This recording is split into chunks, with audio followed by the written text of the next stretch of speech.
What's up, brother? How are you? Good to see you, my friend. Good to see you. Hey, what have your people done? Your AI people with this fucking chat GPT shit. This scares the fuck out of me. It's your people. What do you mean? Your AI people.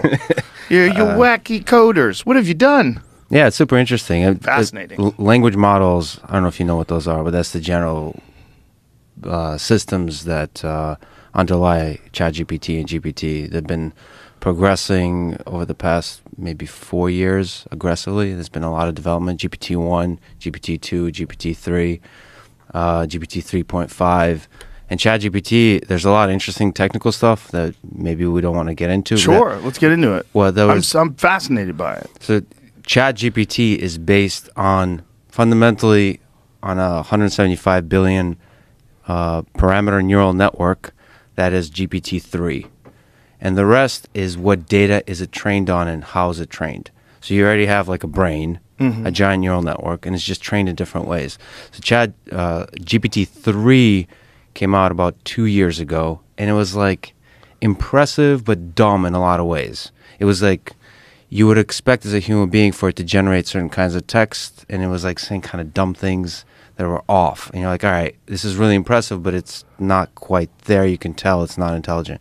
And what they did with GPT 3.5 is they started adding more and different kinds of data sets there. One of them, probably the smartest neural network currently, is Codex, which is fine-tuned for programming. Like it was trained on code, on programming code. And when you train on programming code, which ChatGPT is also, you're teaching it something like reasoning, because it's no longer information and knowledge from the internet. It's also reasoning. You can like logic. Even though you're looking at code, programming code is you're looking at me like, what the fuck is he talking about? No, that's not what I'm looking at. I'm looking at you like, oh my God. But reasoning is in order to be able to stitch together sentences that make sense, you not only need to know the facts that underlie those sentences, you also have to be able to reason. Yeah. And we take it for granted as human beings that we can do some common sense reasoning. Like this war started at this date and ended at this date, therefore it means that like the start and the end has a meaning.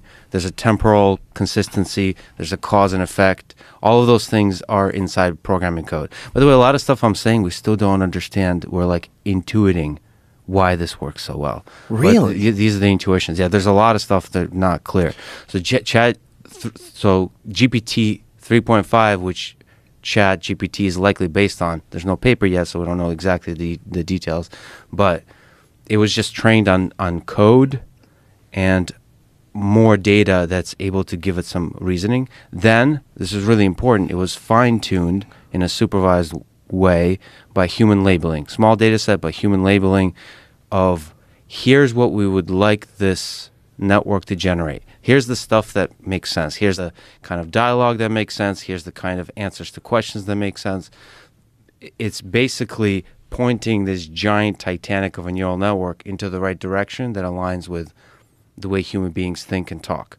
So it's not just using the giant wisdom of Wikipedia and I can talk about what data sets it's trained on, but just basically the internet.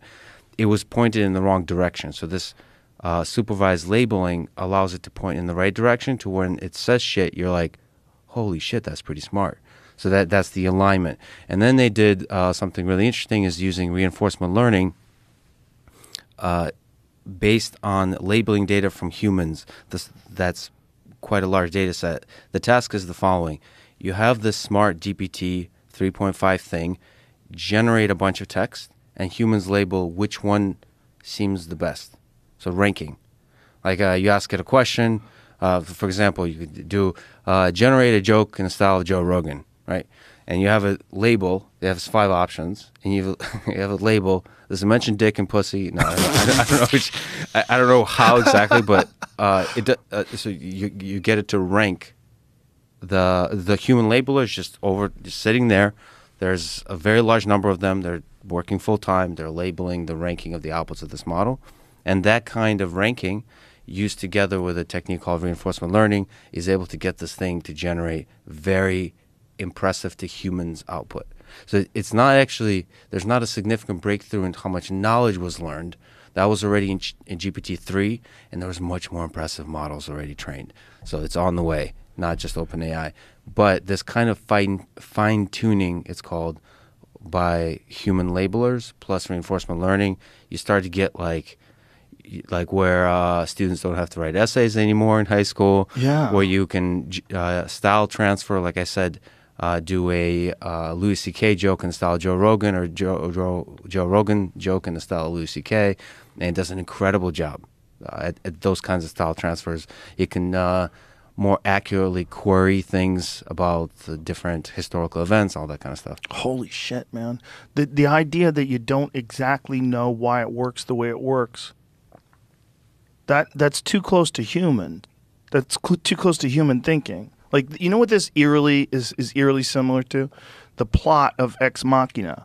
When he's talking about how he coded the brain. Do you remember that plot? That scene? That scene when he was... Yeah, no. The gentleman, what's the gentleman's name? The actor? That dude's badass. Really good actor. Oscar Isaac? Yeah. Isaac? Great casting. Isaac. He's amazing. Alex Garland, the director. Oscar Isaac. Somebody I got to know. Oscar Isaac. He's in Star Wars human. and shit too. Yeah, no, that movie was it's one of my top 10s. I love that movie. But that scene where he's below John Wick 1, 2, and 3. Well, 3 was... I'm not a fan of 3. 3 didn't have any muscle cars. Still worse than Scent of a Woman. Go on. Call back. It's worse than Scent of a Woman. Which one? John Wick 3 or 1? All of them. How dare you? All of them. It's silly man movies. Yeah, you ever watch them when you're on a treadmill, though? No, I Gives don't. you motivation. Yeah. It's constant action. You ever watch them 100 times on a treadmill, which apparently you have? Well, I was trying to win a bet. All right. You know, Rocky is better, I think, for that. Really? I'm a sucker for Rocky. The whole soundtrack. I can't get over the bad fight scenes. Oh, the bad fight scenes. I can't. My disconnect, it won't allow that. Have you seen the montages recently? No. They're cheesy as hell, and they still work. Because he's doing Like, the kind the of movie fitness was he's doing. amazing. He's doing like pull-ups, and like he's doing the silliest of stuff. Even Drago, it's silly. Anyway, It's just, there's so much corny to the actual physical confrontations. sure. Like, as an analyst, I'm like, come on, doesn't work like this. Which is the interesting things about Ex Machina for me as somebody who knows about AI and robotics. The corny signal doesn't. What is this? So this is the one when he's in Russia doing the old school training, running in the snow, jogging in the snow, and that's supposed to be badass. And then the other dude, Drago, was using machines and computers and shit. And Look at these computers. that's where I found out about the Versa Climber.